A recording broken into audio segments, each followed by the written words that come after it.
Приложение представляет из себя викторину, простейшую, то есть если кто-то видел передачи, что-то типа «Кто хочет стать миллионером», «О счастливчик», вот там вопрос, 4 варианта ответа, и пользователь, он видит правильный ответ, выбирает его, и правильный ответ ему подсвечивается. Допустим, там есть вопрос, там показана фотография крымско-татарского блюда, и написано, что это. То есть, если ответил неправильно, то в следующий раз он будет знать, как выглядит, как называется на крымско-татарском это блюдо.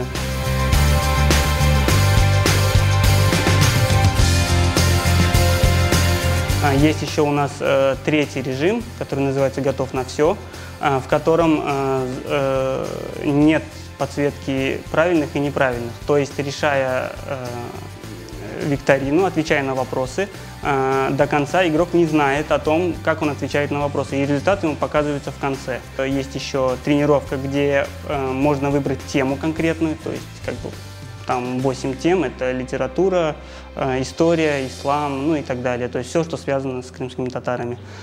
Потом есть блиц-игра, где 16 вопросов, то есть чтобы быстро на 16 вопросов ответить, там получается по 2 вопроса из каждой темы.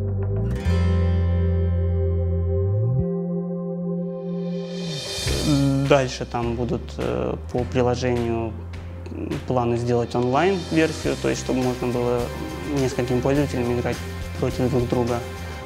Будет постоянно дорабатываться база приложения, потому что сейчас минимально по темам 50 вопросов. Вопросы, они уникальные, их нельзя нигде загуглить, по сути.